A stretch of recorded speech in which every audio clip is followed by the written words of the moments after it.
주님을 찬양합니다. 네. 자, 여러분 한 주간 동안 어떻게 보내셨습니까? 예, 저는 지난 한 주간 동안에 많은 일들이 있었습니다. 혹시 이런 생각 여러분 해보시나요? 혼자 이렇게 스스로 이렇게 생각에 잠기다가 상념에 잠기다가 하나님의 그 메시지와 같이 하나님의 음성과 같이 나에게 이렇게 그 연결되어지는 그런 것들을 여러분은 어떻게 경험한 적이 있으십니까? 저는 가끔가다 이런 생각을 해요. 내가 지금 나는 어떤 사람인가? 나는 하나님 앞에서 어떤 자인가? 라고 하는 것을 알기 위해서 저는 성경의 인물들을 나와 연관을 지어 봅니다. 지금 현재 나의 상태에 있는 성경의 인물이 누가 있을까? 라고 생각을 해보니까 누가 떠오르는가 하면은 마가가 떠오른 거예요. 여러분 마가에 대해서 알고 있잖아요. 그렇죠? 예, 예수님의 12제자 중에 한 사람이기도 하지만 이 마가라고 하는 그 마가는 초입에 어떤 자였었습니까? 마가의 다락방을 그 주인이면서 그 신앙의 부모로부터의 신앙의 유산을 물려받은 그런 마가가 사도 바울하고 선교 여행을 떠나면서 어떻게 됐어요? 거기에서 견디지 못하고 다시 왔잖아요. 그러니까 어떻게 보면은 우리말로 얘기한다면 철이 들들었다거나 아직 성숙하지 못한 상태에 있다거나 이런 것을 마가가 보여줬어요. 그런데 마지막에 로마에서 감옥에 갇혀 있었던 그 사도 바울이 무엇이라고 얘기한 건 나의 아들 마가를 나에게 오도록 나에게 보내달라. 올 때는 그냥 오지 말고 성경책과 옷을 가지고 오도록 그렇게 요청하는 것을 보면서 아, 사도 바울과 마가는 정말로 아주 그 부모 사이와 같은 그러한 끈끈한 회복이 있었고 그러한 그 관계가 회복된 그런 것을 보면서 제가 왜 마가라고 생각하는가 하면은 이 마가가 물과 성령으로 거듭나기 전에 그 모습이 무엇을 하다가 피곤하거나 무엇을 하다가 힘들면 포기하는 그 모습을 보면서 지금 현재 나의 모습은 아닌가 이런 생각을 갖게 되었었습니다. 그러면서 나 자신에게 또 한 번 질문을 했어요.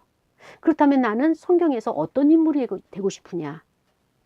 여러분은 성경 중에서 어떤 인물이 되고 싶습니까? 저는 거기에 대해서 나를 어떤 인물이 되고 싶으냐라고 질문했을 때 제 안에서 이런 대답이 나왔어요. 나는 디도가 되고 싶다. 디도. 그래서 이 디도는 어떤 인물인가 하면은 성경에 많은 그 분량을 차지하지는 않아요.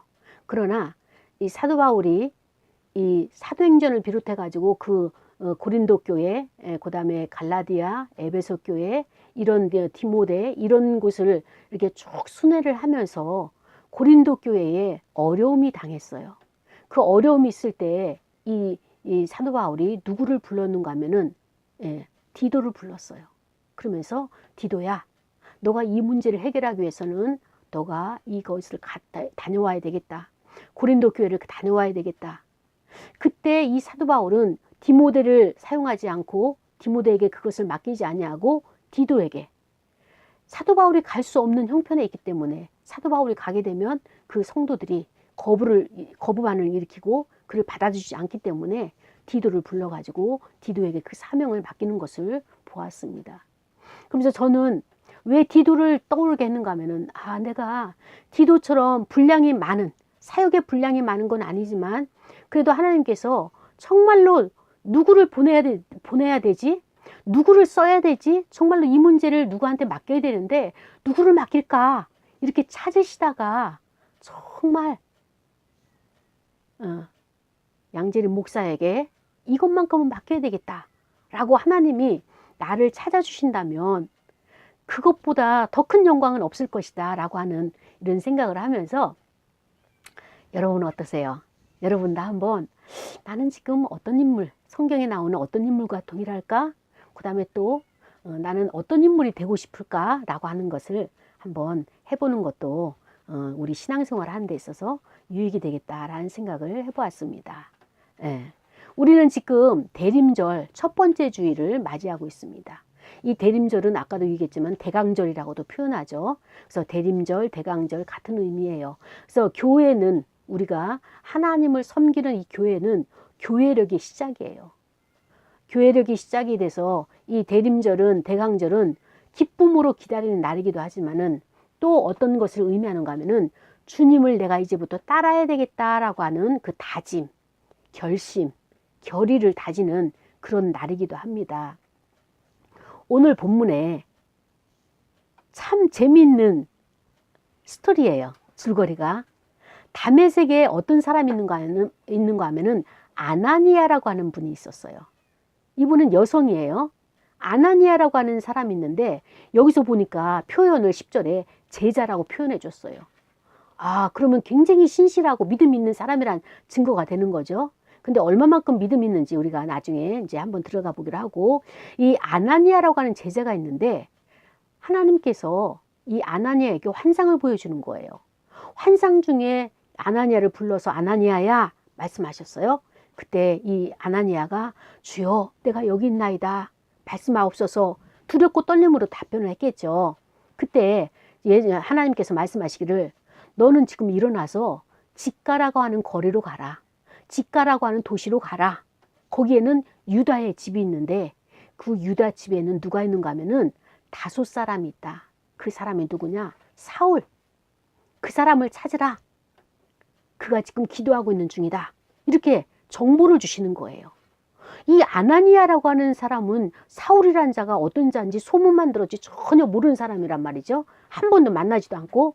근데 하나님이 이 아나니아에게 불러가지고 환상 중에서 명령하시는 거예요.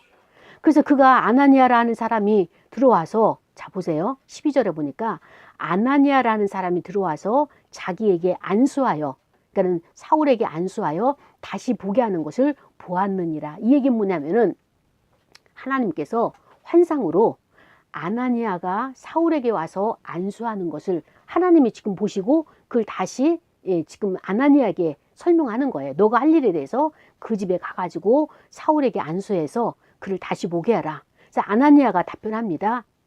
아까 처음에는 주여 내가 여기 있습니다 답변을 즉시 했는데 이제 13절의 답변이 뭐예요? 주여 이 사람에 대해서, 이 사울이라는 사람에 대해서 내가 여러 사람한테 들었는데요. 그 사람은 예루살렘에서 믿는 사람, 하나님을 믿는, 예수 그리스도를 믿는 이 성도들을 쫓아다니면서 말할 수 없는 아주 적지 않은 해를 끼친 죽이는 사람이고 결박해서 감옥으로 끌고 가는 이런 사람이에요. 지금 하나님 앞에 고자질을 했어요. 여기서도 지금 여기 어디예요? 지금 다메섹에. 여기서도 주의 이름을 부르는 모든 사람을, 예수를 믿는 모든 사람을 결박할 권한을 대제사장에게서 그 권한을 증서를 받아가지고 지금 저렇게 날뛰고 있습니다. 그러면서 하나님 앞에 어떻게 나보고 그런 데를 가라고 말씀하십니까? 지금 이야기하잖아요. 그때 하나님께서 말씀하시기를 가라. 한마디에 가라. 이 사람은 누구예요? 사울은 내 이름을 이방인과 임금들과 이스라엘 자손들에게 전하기 위하여 택한 나의 그릇이다. 하나님께서 말씀하시는 거예요. 그러면서 그가 내 이름을 위하여 얼마나 고난을 받아야 될 것을 내가 그에게 보이리라. 아나니아가 그 다메섹을 떠나가지고 그 직가라는 집에, 유다의 집에 갔죠.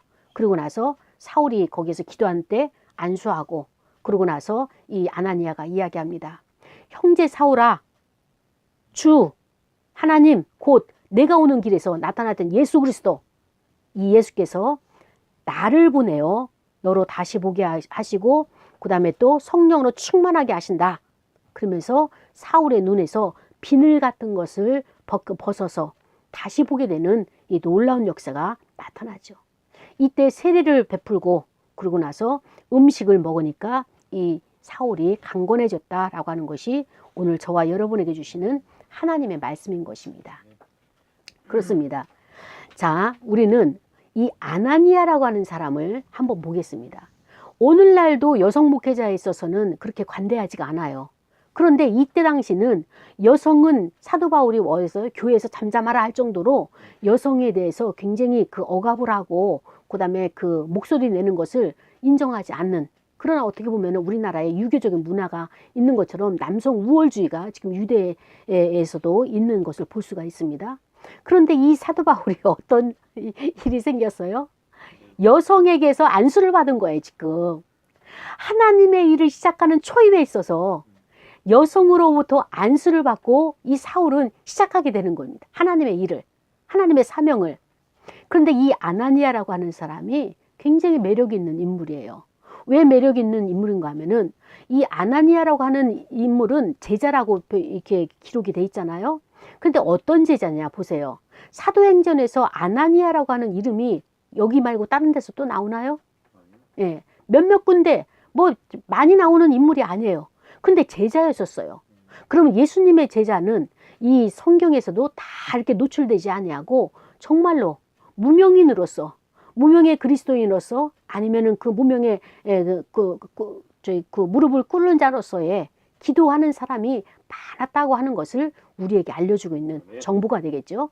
그래서 이 아나니아라고 하는 이 제자는 어떤 자인가 하면은 얼마나 기도를 때마다 그냥 하나님 앞에 기도했던 그런 자인지, 기도하니까 하나님의 음성을 다 금방 알아챘죠. 그 다음에 환상도 금방 열렸죠. 아니, 이 생소한 사람은 누구십니까? 누이십니까? 이 사도 바울도 그랬잖아요. 음성이, 예수님의 음성이 딱 들리고 나니까 사울아, 너가 뒷발질, 가시채로 뒷발질하기가 얼마나 힘드냐 그랬더니 누이십니까? 그 얘기는 뭐예요? 예수님과 이 사울과의 그 인격적인 교제는 없었다는 증거가 되는 거잖아요. 그런데 이 아나니아는 하나님께서 환상 중에 이렇게 불러서 말씀하시니까, 예수 그리스도께서 환상 중에 불러 말씀하시니까, 주여 내가 여기 있나이다, 제가 여기 있습니다, 금방 알아들었어요. 그러니까 이 영적인 감각이 굉장히 뛰어난, 민첩한 영적인 영의 세계에 민첩한 사람이라고 하는 것을, 준비된 사람이라고 하는 것을, 그 다음에 또 하나님 앞에 늘 엎드리고 있는, 하나님 앞에 초점을 맞추고 있는 그런 사람이라는 것을 지금 증명해 주고 있는 것입니다. 그래서 이 아나니아는 하나님께서 말씀하시는 거예요. 너는 직가라고 하는 유다 집에 가라. 거기에 사울이 있다. 근데 사울은 지금 어떻게 하느냐? 기도하고 있는 중이다. 그러면서 너가 가서 그 사울을 찾으라, 이렇게 말씀하시는 거예요. 자, 우리가 이 문제에 대해서 한번 생각해 봅시다. 지금 그 교회를 핍박하고 그 다음에 또 예수를 믿는 사람들을 결박해서 감옥에 갇히는, 예를 들어서 공산당이 우리를 핍박하고 예배를 못 드리게 하고 예수를 믿고 예배만 드리면 끌고 간다.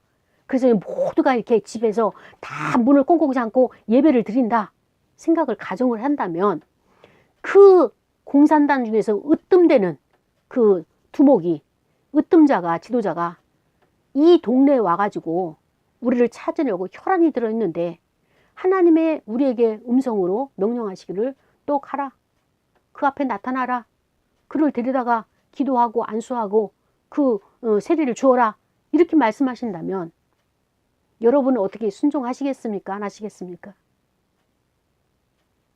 어떠세요?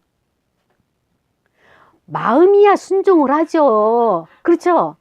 마음은 100배 공감이고 마음은 순종을 100% 해요. 그러나 실질적으로 그 적진에 들어가려면 어떻게 돼요? 목숨 걸고 가야 되잖아요. 목숨 걸고. 그러나 하나님께서는 이미 작업을 다 해놓으신 거예요. 걱정하지 말아라. 그 사울은 예전의 사울이 아니라 지금 기도하고 있다. 나에게 기도하고 있다. 그러니까 하나님께서 그 도끼를 다 뽑아 놓으시고, 그가 이제 사람을 죽이고 결박하고 감옥에 끌고 가는 그런 그 생각과 이 도끼를 다 하나님께서 제거하시고 생명을 살리는 그 마음으로 그의 마음을 바꿔놓으신 거예요. 하나님의 사역은 이거예요. 우리가 무엇을 해서 정말로 맨 땅에 헤딩한다 이렇게 표현하지만은, 하나님의 개척을 하고 저희 사역을 위해서 개척을 하고 또 전도를 하고 또 교회를 정말로 이렇게 이끌어가는, 이것이 하나님께서 인간에게만 맡겨놓은 것이 아니라 이미 작업을 다 해놓으시고 마지막에 우리를 파송하시는 거예요. 아나니아에게 이해가 있잖아요. 걱정하지 말아라. 내가 작업을 다 해놨으니까 너는 가서 생생나는 거 뭐예요? 그 위에 머리에 싹 손을 얹고 안수를 해줘라. 너가 안수할 때 내가 역사할 것이다. 어떻게? 그의 눈이 지금 보이지가 않잖아요. 큰 빛을, 예수 그리스도라고 하는 큰 빛을 받기 때문에 그 예수 그리스도의 그 빛과 인간의 시각, 이 눈이 부딪히니까 어떻게 돼요? 그 빛 앞에서는, 이 빛 앞에서는 인간의 시각이 상할 수밖에 없는 거예요. 그래서 다시 회복하기 위해서 하나님께서 아나니아를 통해서 일하겠다. 아멘. 다른 사람 말고 이때 당시 얼마나 많은 사람들이 있었겠습니까? 그래서 빌립이라는 집사는 사마리아까지 가서 전도도 하고 했지만은 그곳에 120명의 문도가 모여가지고 기도하면서 성령의 충만을 받고 성령의 그 세례를 받고 정말로 가슴이 뜨거워진 자들이 많잖아요. 그럼에도 불구하고 하나님은 다른 사람을 쓰지 아니하시고 아나니아라고 하는, 이 사람은 활동적이지도 않고 화려하게 행동을 하지 않았지만 꾸준히 하나님 앞에 엎드린 이것을 보시고 하나님께서는 그를 사용하지 않았을까라고 하는 것을 우리는 유추해 볼 수가 있는 것입니다. 그래서 그 위대한 정말로 그 가마리엘 문화생이면서 이 히브리 민족이면서 여러 가지 로마의 시민권을 가지고 있는 이 사울에게 안수할 수 있는 특권을 하나님께서는 아나니아에게 허락하신 것을 볼 수가 있습니다. 그래서 이 아나니아라고 하는 사람은 어떤 사람이냐? 사람이 환경이 어떻게 되든 요동하지 아니하고 하나님 앞에만 엎드렸다라고 하는 것을 하나님께서 여기에서 인정해 주시고 그를 들어 사용하시는 것을 볼 수가 있습니다. 그리고 이 아나니아도 정보를 다 들었어요. 어떤 정보요? 그 사울이라는 자가 얼마나 사악한지 예수를 믿는 사람을 보기만 하면은 전부 다 끌어다가 감옥에다 가두고 죽인다. 그래서 이 동네에서도 그가 아주 악랄한 것이 너무나 다 모든 사람에게 소문이 돈 것처럼 예루살렘에서도 그다음에 또 그 다메섹에서도 또 직가 거기에서도 가는 곳곳마다. 근데 그는 합법적인 증서를 가지고 다니기 때문에 어떻게 거부할 수도 없고 어떻게 그를 싸워서 대적할 수도 없는 이런 상황을 이 상황적인 그 라벤지찐 그 시대적인 삶의 그 상황들 배경을 지금 이 아나니아가 말하고 있는 것입니다. 그러면서 하나님 앞에 그렇게 예수님께 말씀드린 거예요. 어떻게 합니까? 이렇게 악독한 사람을 여기서도 주의 이름을 부르는 모든 사람들을 걸방을 해가지고 이렇게 합법적으로 이렇게 그들을 치고 있는데 이때 이 아나니아의 이런 보고, 아나니아의 호소, 아나니아의 이렇게 직고를 들으신 예수 그리스도께서 그래, 네가 말하는 거 다 알고 있다 이렇게 말씀하지 않으시고 하나님은 뭐예요? 예수 그리스도는 뭐예요? 그 모든 것을 다 이미 알고 계시기 때문에 명령만 하시는 거예요. 가라. 가라. 그러면서 하나님께서 이 사건을 보시면은 아나니아도 사랑하시고 하나님께서 아나니아도 사용하시는데 아나니아는 지금 어때요? 이제까지 하나님 앞에 엎드려서 기도하고 하나님께서 쓰임받는 인물이라면 이제부터는 뭐예요? 가라. 뭐예요? 이 사람은 사울에 대해서 하나님은 관심 있는 거예요. 이 사람은 하나님의 이름을, 예수 그리스도의 이름을 어디에요? 이방인과 임금들과 이스라엘 자손들에게. 그러니까는 이방인과 임금들과 이스라엘 자손이 뭡니까? 이방, 믿지 않는 전 세계와 이스라엘 유대민족에게와 그 다음에 임금들, 모든 정사와 권세를 가지고 있는 이 모든 자들에게 복음을 전하기 위한 내가 택했다. 아멘. 나의 그릇이다. 아멘. 이렇게 주님께서 지금 확증을 시켜주고 있는 것입니다. 아멘. 자, 보세요. 아나니아와 같이 조용히 사역을 감당하는 사람이 있는 반면에 이 사울은 어떤 사람입니까? 말 타고 다니면서 모든 사람들을 다 몰아다가 이곳저곳 자기가 다 지역을 정해가지고 그렇게 스케일이 크게 일을 했지만 어때요? 하나님께서는 이미 그를 준비해 놓으시고 방향만 바꿔 놓으시는 거예요. 아멘. 사람을 죽이는 사람이 이제는 살생했던 사람이 바꿔가지고 어떻게 됩니까? 생명을 살리는 자로, 아멘. 사람을 살리는 자로, 생명의 부양자로 아멘. 바꿔 놓으시는 거예요. 그러면서 하나님께서 계획하신 것이 무엇입니까? 이는 예수 그리스도의 이름을 위하여서 쓰일 자다. 하나님께서 이미 이것을 준비해 놓으신 거예요. 만세전에 택하신 거예요.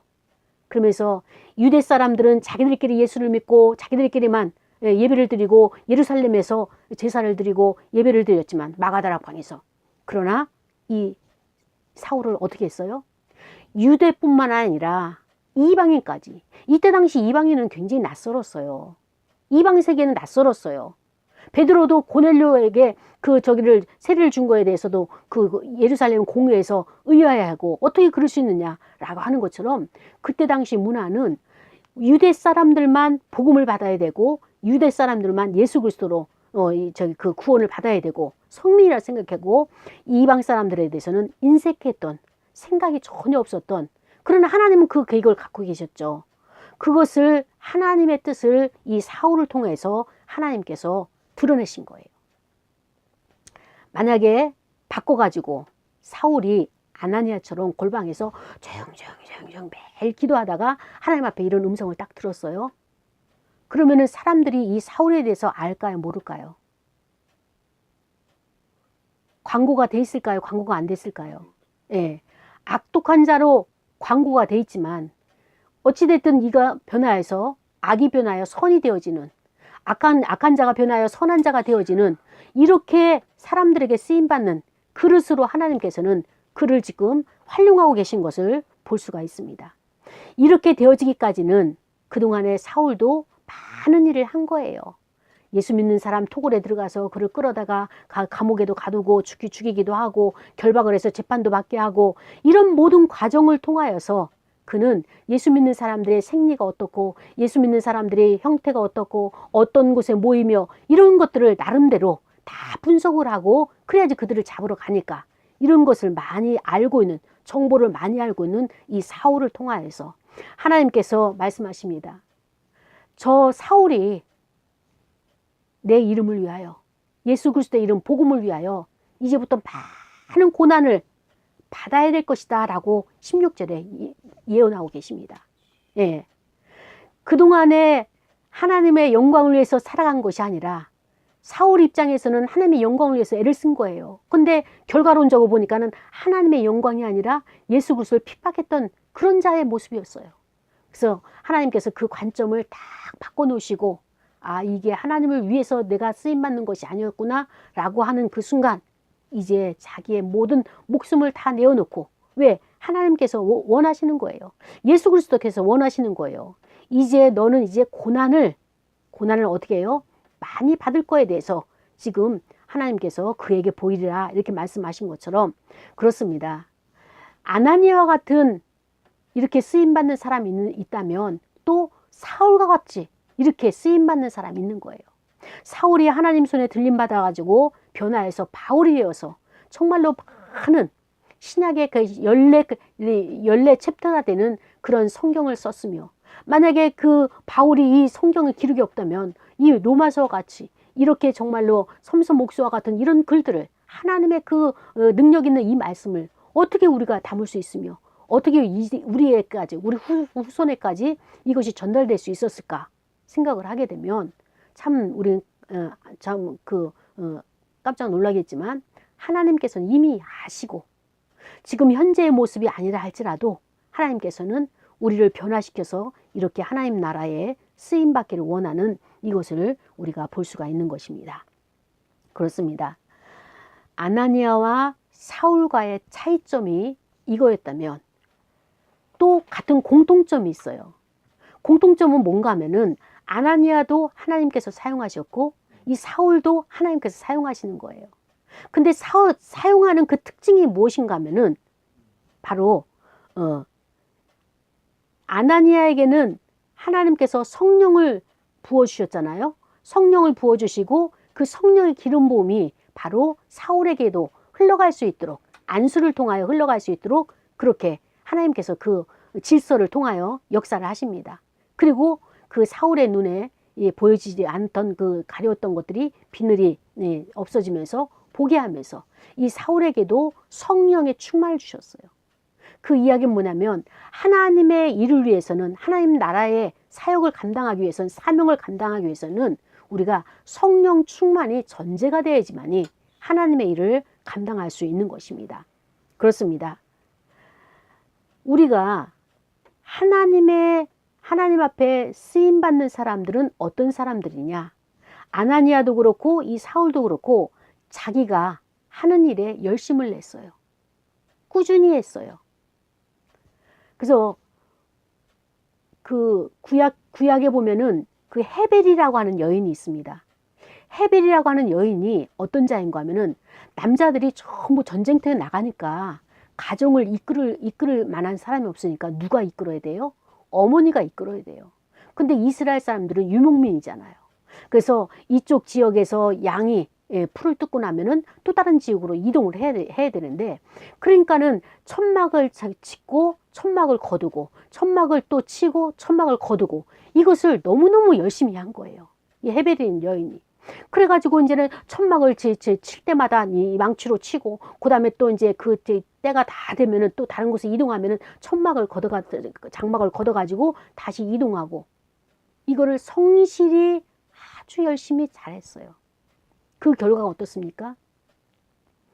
시스라라고 하는 군대 장관이 그 집에 와가지고 잠자리에 들었을 때 목마르다고 해서 우유를 주고 그를 덮어주면서 잠을 자라. 전쟁 중에 그가 쫓겨와서 잘 때 그 나라의 원수인 이 시스라를 어떻게 했습니까? 관자놀이에다가 말뚝을 해서 쳤어요. 만약에 이거를 말뚝을 치는데, 이 망치로 치는데 조금만 삐끗하면 이 장수가 얼마나 훈련된 장수입니까?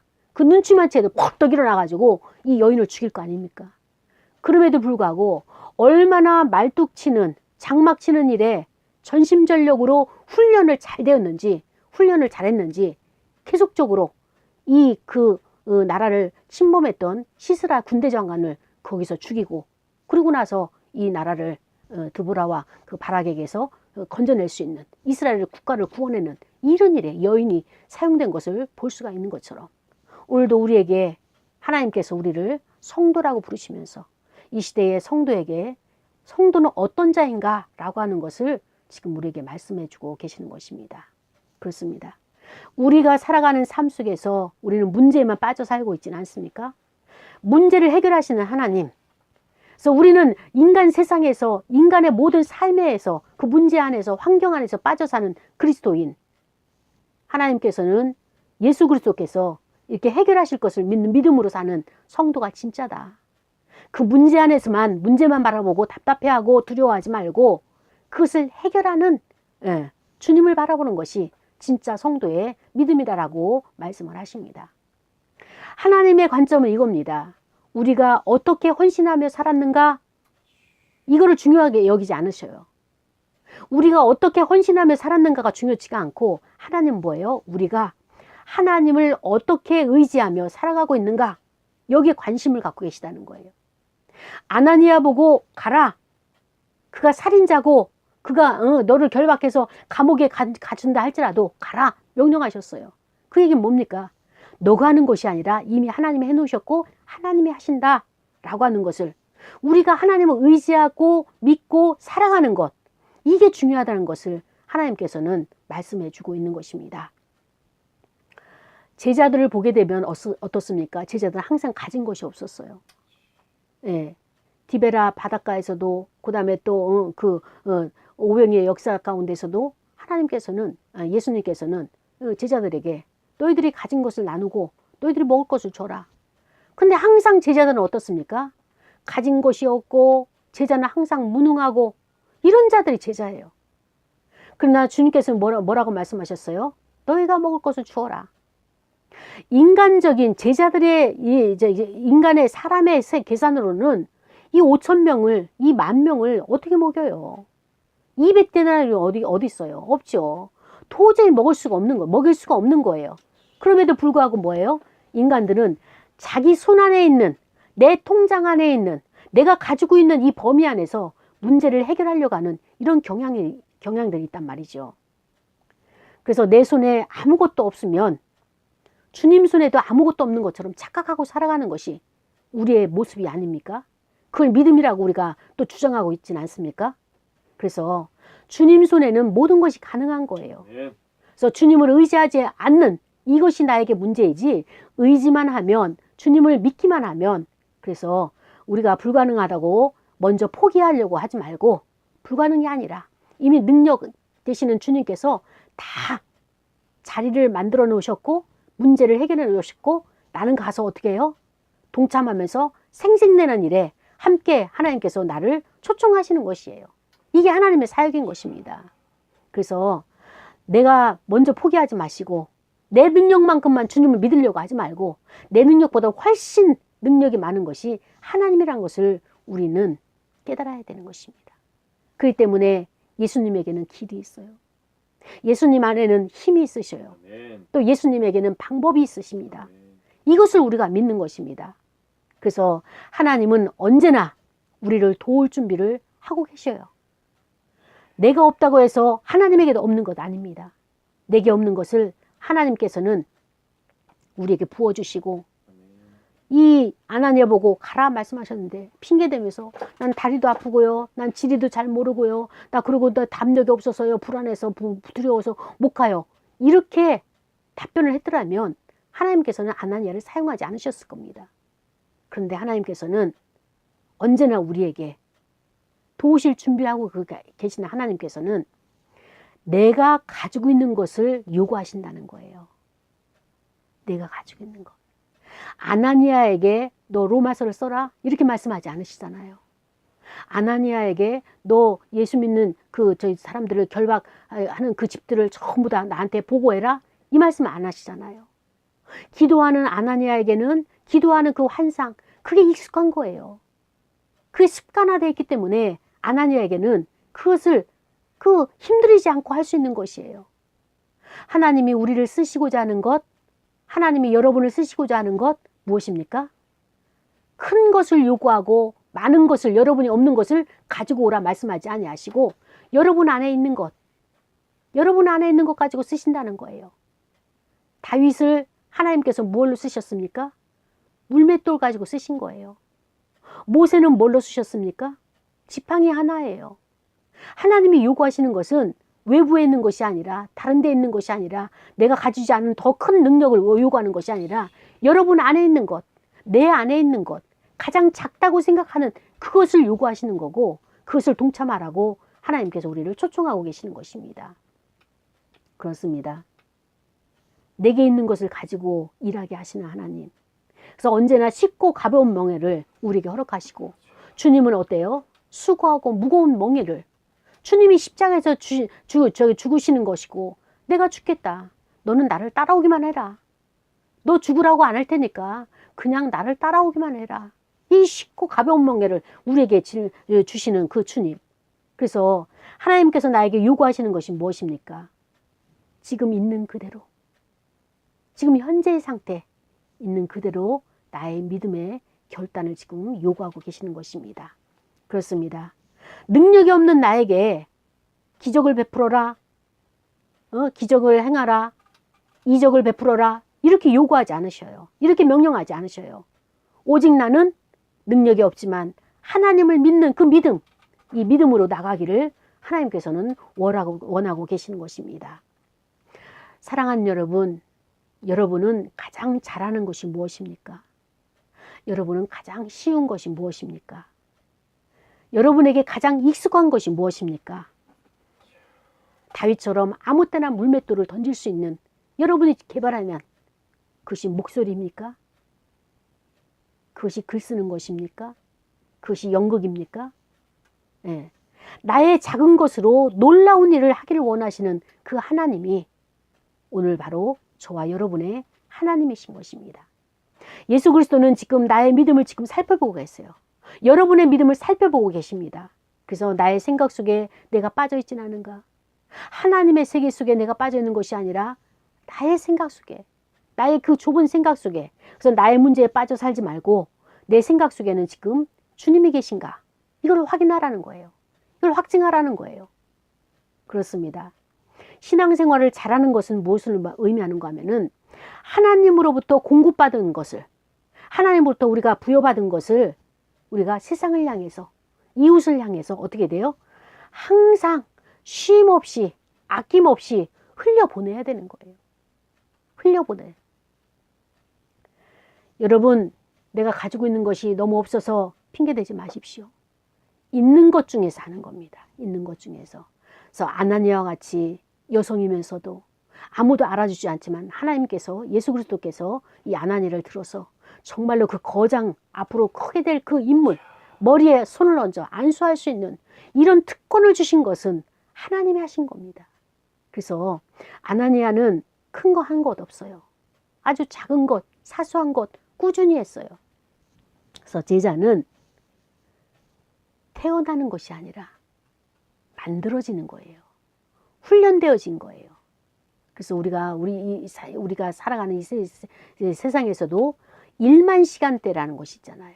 전문가가 되려면 그 분야에 1만 시간을 투자하라 이렇게 하기도 하는데, 세상의 인본주의도 1만 시간을 투자를 하라고 하는데, 저와 여러분이 그리스도께서 주신 이 기회, 하나님께서 우리에게 주신 이 기회 놓쳐버리면 안 되잖아요.